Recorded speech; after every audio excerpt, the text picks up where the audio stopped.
4 5 نکاتی agenda ہے کہ جس پر بہت مسلسل غور ہو رہا ہے، یورپ کے اندر ہو رہا تھا، اور ان کو سمجھنا ضروری ہے۔ یہ سٹرینڈز ہیں جو کہ ایک رسی کے اندر جیسے کہ ہوتی ہیں لڑیاں، ان کو آپ بٹ دیتے ہیں تو رسی بنتی ہے، تو لڑیاں کون سی ہیں؟ نمبر 1، یہ جو حیثیت حاصل ہو چکی ہے امریکہ کو سول سپریم پاور ارتھ کی، اس کو کیسے برقرار رکھا جائے۔ سارے تھنک ٹینکس ان کے جو ہیں اس پر لگے ہوئے تھے، تمام جو ہے اسٹیٹ ڈپارٹمنٹ ہو اور چاہے پینٹاگون ہو، وہ سب کے سب جو ہے وہ لگے ہوئے تھے اس کے اوپر کہ اس کے اوپر غور کریں، اور تھنک ٹینکس جو ہیں یہ سوچیں کہ یہ حیثیت مینٹین کیسے کی جائے کہ یہ جو سول سپریم پاور اور ارتھ ہے اس کے مقام کو برقرار رکھا جائے۔ نمبر 2، دجالی تہذیب کی تکمیل کا ایجنڈا، وہی کلیش آف سویلائزیشن، کہ اس کا جو ایک حصہ رہ گیا ہے ابھی، اس کے ایجنڈے کا ایک حصہ ابھی ذرا آدھا جو ہے پورا ہوا ہے، ابھی آدھا باقی ہے عالم اسلام کی حد تک اس کو پورا کیا جائے۔ نمبر 3، زائنزم کا 5 نکاتی، زائنسٹ جیوز بھی ہیں، زائنسٹ کرسچنز بھی ہیں، ان دونوں کا متفق علیہ 5 نکاتی ایجنڈا ہے۔ آرمیگیڈون میں گنوا رہا ہوں، کئی دفعہ بات ہو چکی ہے، آرمیگیڈون بڑی عظیم جنگ ہو، کریشن آف دی گریٹر اسرائیل، عظیم تر اسرائیل کے جو اسرائیل کا جو ہے پیش نظر ہے، جو ان کا ہدف ہے۔ نمبر 3، مسجد اقصی اور قبۃ الصخرہ کو گرانا۔ نمبر 4، تھرڈ ٹیمپل وہ تعبیر کرنا، اور نمبر 5، وہاں لا کر تھرون آف ڈیوڈ، حضرت داؤد علیہ السلام کا تخت لا کے رکھ دینا۔ یہاں تو 4 ان میں متفق ہیں۔ آگے یہ کہ عیسائیوں کا خیال یہ ہے کہ عیسائی حضرت عیسیٰ علیہ السلام زمین پر نازل ہو کر اس تخت پر بیٹھ کر حکومت کریں گی پوری دنیا پر، اور یہودیوں کا خیال ہے ان کا مسیح جس کا وہ منتظر ہے ابھی تک، وہ آئے گا اور وہ تخت پر حکومت کرے گا، جس سے ہم کہتے ہیں کہ وہ دجال ہوگا، اور عیسائی بھی اسے دجال کہتے ہیں، جو اینٹی کرائسٹ ہوگا، جو آ کر دعویٰ کرے گا کہ میں مسیح ہوں، حالانکہ وہ مسیح نہیں ہوگا، اس سے اصلی مسیح حضرت مسیح عیسیٰ ابن مریم جو ہے علیہ الصلوۃ والسلام، وہی آ کر قتل کرے گا۔ تو یہ 5 نکاتی ایجنڈا جو ہے اس کو مکمل کرنا ہے، اور یہ تمام چیزیں جو ہیں، اور چوتھی چیز عالم ارض کے تمام قدرتی وسائل پر قبضہ کرنا، خاص طور پر تیل، باقی اور بھی منرل جو ہے ویلتھ جو ہے دنیا کی اس کو بھی، لیکن یہ کہ خاص طور پر ویلتھ۔ یہ 4 نکاتی ایجنڈا رہا ہے جو سارے تھنک ٹینکس کا موضوع رہا، غور و فکر، سوچ بچار، جس کا نتیجہ کیا نکلا؟ امریکہ نے ایک فیصلہ کیا، یہ بہت تاریخی بات ہے، اس کو نوٹ کیجئے۔ کیا فیصلہ کیا؟ اب ہم یہ نہیں دیکھیں گے کہ کوئی ہم پر حملہ آور ہو تو ہم جواب دیں، ہمیں ذرا بھی اندیشہ ہوا تو ہم پہلے سے حملہ کر لیں، پری ایمپشن۔ ہمیں کوئی فکر نہیں ہے، نہ عالمی رائے عامہ کی کوئی فکر ہے، اور نہ ہی ہمیں کوئی یونائٹڈ نیشن سے کوئی سروکار ہے، وہ مکتی رہے جو مکنا ہو اسے۔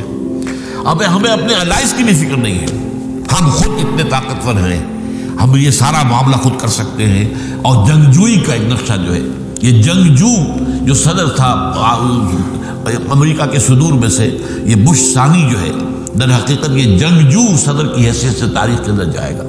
اس نے باقاعدہ جو ہے اس کو وصول بنا کر، اور اس کے لیے یہ ہے کہ انہوں نے ایک بہانہ بنایا پرل ہاربر کا، گویا کہ دوبارہ معاملہ جو کیا ہے، جس طریقے سے دوسری جنگ عظیم کے بعد پرل ہاربر کے حادثے کے نتیجے میں امریکہ جو ہے وہ جنگ دوم میں شروع ہوا تھا، جنگ عالمگیر جنگ دوم میں، اسی طریقے سے انہوں نے اب خود اپنے ٹوئن ٹاورز کو گرایا تاکہ غصہ پیدا کر، الزام لگا دیا القاعدہ اور اسامہ ابن لادن پر، اور اس کے لیے کہ اس قدر جوش اور خروش پیدا کر دیا، انتقام کا جذبہ، کہ پھر اس کو ہر طرح کی جو ہے وہ سینکشن جو ہے مالی اخراجات کی وہ ملتی چلی گئی۔ یہ سارا معاملہ انہوں نے کیا اس کام کے لیے کہ اس اپنے ایجنڈے کو پورا کریں۔ اب نوٹ کرنے کی بات کیا ہے، اس کا سارے ایجنڈے کا سب سے پہلا ہدف کیا ہے؟ عالم اسلام، میں بیان کر چکا ہوں کیوں۔ نمبر 1، نزلہ بر عضو ضعیف بھی ریزت، کمزور یہی ہے، عالم اسلام کمزور ہے۔ نمبر 2، تیل کے عظیم ترین ذخائر اس کے قبضے میں، اس کے قدموں تلے۔ نمبر 3، دجالی تہذیب کا جو آدھا حصہ بھی رہتا ہے، تیسرے پردے کا،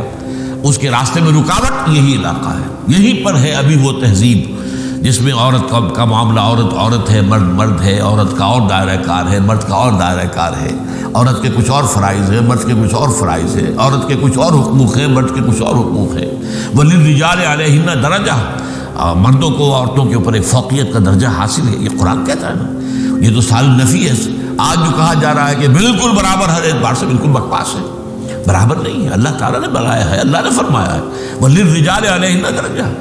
الرِّجَالُ قَوَّامُونَ عَلَى النِّسَاءِ، یہ سارا قرآن مجید کا فلسفہ ہے۔ تو اس کو بھی مکمل کرنا ہے۔ اور نمبر 4 زائنزم کا جو ایجنڈا ہے، وہ تو ظاہر بات ہے مشرق وسطیٰ سے متعلق ہے، وہیں پر گرانا ہے نا مسجد اقصیٰ کو اور قبۃ الصخرہ کو، اور ظاہر بات ہے کہ وہیں پر جو ہے گریٹر اسرائیل بننا ہے۔ یہ سارے ممالک اسی میں آئیں گے نا، عراق بھی آئے گا جو ان کا نقشہ ہے، پورا شام، جو شام کے یہ حصے ہیں اب جو، ورنہ یہ پورا ایک ملک ایک شام تھا، لبنان ہو، شام اس وقت کا سیریا ہو، یا یہ کہ جارڈن ہو، یہ سب ایک ملک تھا، بلاد شام، عراق عرب، شام عرب، قدیم زمانے میں یہ دو تھے۔ تو یہ اس پورے کو پھر مصر کا حصہ لینا ہے انہوں نے، سینائی پیننسولا پورا لینا ہے، سوا اس میں تو کوہ سینا ہے جہاں حضرت موسیٰ علیہ السلام کو اللہ تعالیٰ سے جو ہم کلام ہونے کا شرف حاصل ہوا، جہاں انہیں وہ 10 کمانڈمنٹس دیے گئے، جو پتھر کی تختیوں پر لکھے ہوئے احکام اشرا دیے گئے، وہ تو کہاں ہے؟ سینائی سینا کے اندر ہے۔ پھر یہ کہ جہاں پر آباد رہے ہم کئی 100 برس تک، جو حضرت یوسف علیہ السلام کے زمانے میں چلے گئے تھے، سارے کے سارے بھائی پھر حضرت یوسف علیہ السلام کے اپنے خاندانوں سمیت آ گئے تھے، حضرت یعقوب بھی آ گئے تھے، تو وہاں رہے کئی برس تک، وہ بھی لینا ہے۔ پھر یہ کہ عرب کا بھی شمالی حصہ لینا ہے، جس میں کہ مدینہ بھی شامل ہے، خیبر وغیرہ تو ہے ہی، وہ تو ہمارے ہیں ہی تھے ہی، لیکن مدینہ کے اندر بھی 3 قبیلے تھے یہودیوں کے، وہاں سے ان کو نکالا گیا تھا، لہذا وہ بھی ہمیں لینا ہے۔ اسی طرح ترکی کے جنوب کا حصہ بھی ہمیں لینا ہے۔ تو یہ سارا ایجنڈا جو ہے اس کا تعلق تو مڈل ایسٹ سے ہے، تو مڈل ایسٹ کا ایک نیا نقشہ بنانا یہ پیش نظر ہے، وہ شائع بھی کر رہے ہیں اس کو، اس کے سامنے اس کی طرف اقدام کرنے کے لیے۔ تو یہ در حقیقت 4 وہ اسباب ہیں جن کی وجہ سے اصل میں اس نئے، جس کو بھی میں کہوں گا نیو ورلڈ آرڈر جس کو کہا تھا، بش اول جو تھا اس کا باپ موجودہ بش کا، اس نے جیسے ہی عراق کا تہس نہس کیا تھا معاملہ، صدام پر حملہ کر کے اور اس کی فوج کا بھرکس نکالا، اس کے بعد اس نے کہا تھا اب نیو ورلڈ آرڈر کا وقت آ گیا ہے۔ یہ گویا کہ اس ایجنڈے کا آخری حصہ جو ہے اس کی تکمیل کا وقت آ گیا۔ اور یہ بش ثانی جو ہے اس کا بیٹا، وہ بھی ایونجلسٹ تھا، یہ بھی ایونجلسٹ ہے، وہ بلی گراہم کا مرید تھا، یہ اس کے بیٹے کا مرید ہے، اور یہ جو ہے یہ کہتا ہے وہ تو خدا نے حکم دیا ہے جنگ کرو، میں نے جنگ کی ہے،